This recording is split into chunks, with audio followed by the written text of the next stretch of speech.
আসসালামু আলাইকুম সম্মানিত ভিউয়ার্স, আপনাদের সবার জন্য রইল অনেক শুভকামনা। আপনাদের সবাইকে আমার রুফটপ গার্ডেনে সুস্বাগতম।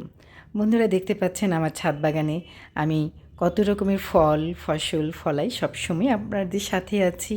আমার সবজিগুলো হারভেস্ট যখন করি, সংগ্রহ যখন করি, তখন আপনাদের সাথে সেগুলো উপস্থাপন করি। যখন আমি ফল সংগ্রহ করি, সেগুলো কিন্তু আপনাদের সাথে শেয়ার করি।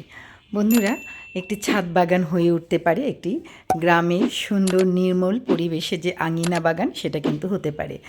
একটু পরিশ্রম করলে, একটু শ্রম দিলে, একটু ভালোবাসা দিলে, একটু যত্ন দিলে আপনার রুক্ষ সূক্ষ্ম ধূসর ছাদটাও কিন্তু হয়ে উঠতে পারে একটি সবুজ অরণ্য। বন্ধুরা দেখেন, আমার ছাদ বাগানে কত রকমের ফসল কিন্তু আমি ফলাই।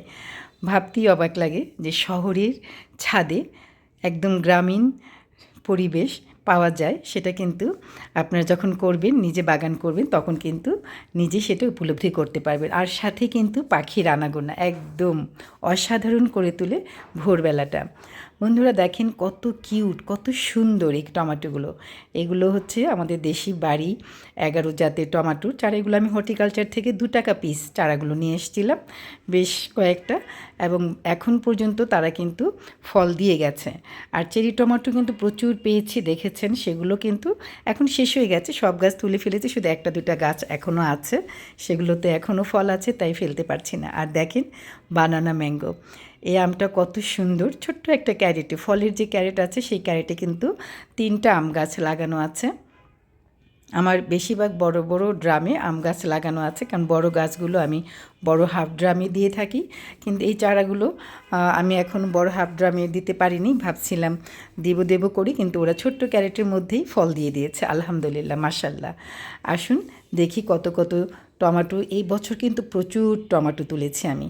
সবগুলো টমেটোর ভিডিও আমি সেই সময় আপলোড করতে পারি নাই। এখন ভাবছি যে এই গরমের মধ্যে শীতের ফসল তোলার আনন্দটা আপনাদের সাথে শেয়ার করি। আপনাদের যদি ভালো লাগে তাহলে আমার আনন্দটা অনেক গুণ বেড়ে যায়। বন্ধুরা দেখেন দেখেন, ছোট ছোট টমেটোগুলো হচ্ছে চেরি টমেটো, আর এই টমেটোগুলো হচ্ছে আমাদের বাড়ি টমেটো। বাড়ি 4-11 এরকম ধরনেরই নাম হবে, আমি একদম ভুলে গেছি নামটা। তো নানা জাতের টমেটো কিন্তু আমার ছাদে এবার হয়েছে। আর হচ্ছে যে দেখেন, আমরা যদি মিশ্র বাগান করি তাহলে কিন্তু অনেক ধরনের ফসল কিন্তু আমরা প্রতিদিনই কিছু না কিছু পাই। এই যে দেখেন, ছোট্ট একটা গুটি কলম করেছিলাম আমি। এই ডালটা গুটি কলমের চারাটা বসাতে, চারাটাতেই গাছে থাকতেই কিন্তু ফুল চলে এসেছিলো। তখন আমি ডালটা কেটে রোপণ করে দিয়েছি, আর তখনই কিন্তু এই ফলগুলো এসে গেছে। ছাদ বাগানে পেয়ারা, থাই পেয়ারা, এখন তো অনেক পেয়ারা বের হয়েছে, কাজি পেয়ারা, অনেক অনেক ভালো ভালো জাতের পেয়ারা, মিষ্টি, যেগুলো হচ্ছে যে লাল রুবি পেয়ারা যেগুলো আছে, তারপর হচ্ছে ভেরিগেটেড পেয়ারা, সেগুলো ছিল ভেরিগেটেড পেয়ারা। কিন্তু পাতা এত বেশি হয়, আর সেখানে পাতার বেশি হওয়ার কারণে ওখানে মিলিবাগও আমার অনেক আক্রমণ করেছে। ওর জন্য আমি গাছটা আসলে কেটে ফেলে দিয়েছি। আর পেয়ারাগুলো খুব একটা বড় হয় না, ছোট ছোট হয়, কিন্তু ভালো, একটু টেস্টটা ভালো, আবার ফ্লেভারটাও ডিফারেন্ট। তো এভাবে আপনারা কিন্তু আম, পেয়ারা, বিশেষ করে 12 মাসে যে ফলগুলো আছে সেগুলো ছাদের জন্য আদর্শ গাছ, সেগুলো রাখতে পারেন। আর ফুল তো মনকে আনন্দিত করে, ফুলের শুধু মনকে আনন্দিত করে না, আমাদের ছাদ বাগানের ফসল ফলাতে হলেও কিন্তু ফুলের আমাদের প্রয়োজন আছে। ফুলের সুবাস এবং ফুলের যে সৌন্দর্য, সেখানে আকৃষ্ট হয়ে অনেক পোকামাকড় কিন্তু আমাদের ছাদে আসে, উপকারী মৌমাছিগুলোও কিন্তু আসে। তখন কি হয় যে আমাদের যে ফসলের যে ফুলগুলো আছে সেখানে পলিনেশনটা ন্যাচারালি হয়ে যায়, পরাগায়নটা হয়ে যাওয়ার কারণে তখন কিন্তু অনেক বেশি ফুল ফল আমরা ছাদ বাগান থেকে পেয়ে থাকি। আর গাছের যত্নটা কিন্তু অবশ্যই নিতে হবে, মাটির যত্ন। মাটিতে যেহেতু এরা টবের গাছ, তাহলে আমি যদি এদেরকে একবার খাবার দিই আর খাবার না দিই, তাহলে কিন্তু গাছ আর খাবার পাবেন না, এবং ফলনও কিন্তু আর আমরা পাবো না। তাই অল্প অল্প করে প্রতি মাসেই আমি খাবার দিয়ে থাকি। গোবর সার অবশ্যই গাছের জন্য খুবই আদর্শ খাবার। আর আমার যেহেতু গোবর সার নেই, আমার আছে কবুতর, মুরগি, সেগুলোর বিষটাও আমি দিয়ে থাকি। এগুলো অনেক শক্তিশালী সার। এগুলো গোবর সার যেরকম পরিমাণে 2 কেজি লাগে, এখানে মুরগির বিষটা, কবুতরের বিষটা, এগুলো কিন্তু অল্প আধা কেজি পরিমাণ দিলেই হয়ে যায়। তো এখানে পরিমাণ কম দিলেও কিন্তু আমার অনেক ভালো ফলন আমি পাচ্ছি। আর প্রতি মাসেই আমি কিছু হচ্ছে পটাশ জাতীয় পটাশিয়াম খাবারটা দিই। ম্যাগনেশিয়াম যে খাবারটা সেটা ছাই থেকে পাই, কলার খোসা থেকে পটাশিয়াম পাই, আর বোরন সারটা কিন্তু দিয়ে যেতে হয়। তাহলে কিন্তু সবসময় গাছে ফুল ফল ফসল আপনি 12 মাস পেতে পারেন। যেগুলো 12 মাসই গাছ সেখানে কিন্তু এই খাবারগুলো নিয়মিত সবসময় দিয়ে যেতে হয়। তা না হলে কিন্তু গাছ অনেক দিন বিশ্রামে চলে যায় খাবারের ঘাটতির কারণে। দেখেন কত সুন্দর কাঠগোলাপ। এই কাঠগোলাপের সাদা এবং হলদে, হালকা হলদে যে আভার যে ফুলটা আছে সেটা কিন্তু প্রচুর সুবাস ছড়ায়। আর এই যে সুন্দর রঙের যে ফুলগুলো এগুলো কিন্তু কোনো মানে সুগন্ধ বা সুবাস নাই। আর দেখেন ডাঁটাগুলো, আজকে কিন্তু ডাঁটাগুলো কেটে এনে নিয়ে এসেছি ছাদে, সেগুলোর ভিডিও আসছে খুব শিগগিরই আপনাদের জন্য।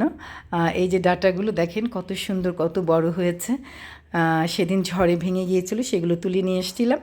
আর আজকেও কিন্তু সব ডাঁটা তুলে নিয়ে এসেছি।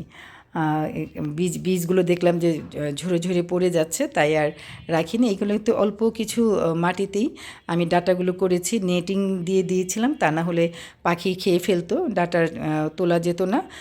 ডাঁটা শাকগুলো করতে খুবই কষ্ট হয় আমার, কারণ এখানে প্রচুর চড়ুই পাখি আছে, অন্যান্য বুলবুলি, টুনটুনি, দোয়েল, শালিক সব কিছুই আছে ছাদে আলহামদুলিল্লাহ। ওরা শাক খেয়ে ফেলে, তো এই জন্য শাক যখন বীজ রোপণ করি তখন কিন্তু ছোট ছোট বাজারে যে নেটিং ব্যাগগুলো আছে সেগুলো দিয়ে দিই। আমার অবশ্য আরও নেটিং ব্যাগ আছে, সে নেটিং আছে, সেগুলো দিয়ে আমি নেটিং করে দিই, নেট আছে নেটিং করে দিই। তো এভাবে কিন্তু ডাঁটাটা চাষ করা যায়। দেখেন বীজের জন্য রেখেছি, আজকে সকালে যেয়ে দেখি যে বীজগুলো সব ঝরে পড়ে গেছে। এগুলোতে আমন ডাঁটা একবার ছাদে রোপণ করলে সারা বছরই কিন্তু কোথাও না কোথাও এদের বীজ ছিটে পড়ে এবং সেখানে কিছু ডাঁটা হতে থাকে।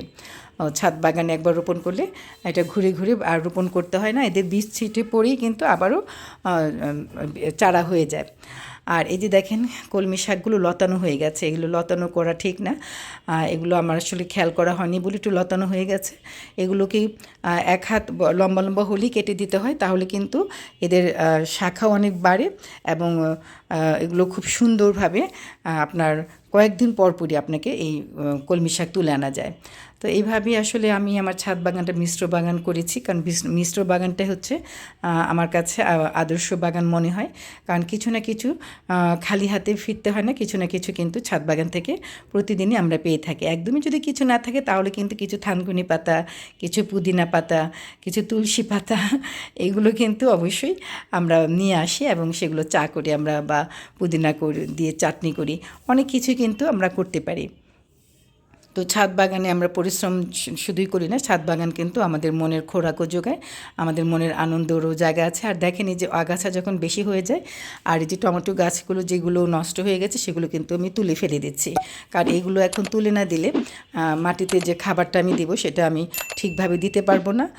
কারণ আমার গাছে যে খাবার আমটাম হয়েছে তা তুলে ফেলার পরে কিন্তু গাছের খাবারের প্রচুর প্রয়োজন পড়বে। গাছটাকে সঠিকভাবে সুস্থ হতে কিন্তু অনেক সব ধরনের যত অনুখাদ্য সহ খাবার আছে সবগুলো খাবার কিন্তু দিয়ে দিতে হবে।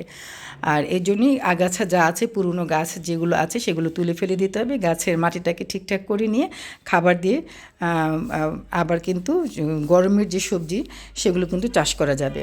বন্ধুরা, আপনারা যদি অর্গানিকভাবে ফসল চাষ করতে চান ছাদ বাগানে, তাহলে কিন্তু প্রচুর পরিমাণে জৈব সার আপনারা দিয়ে করতে পারেন।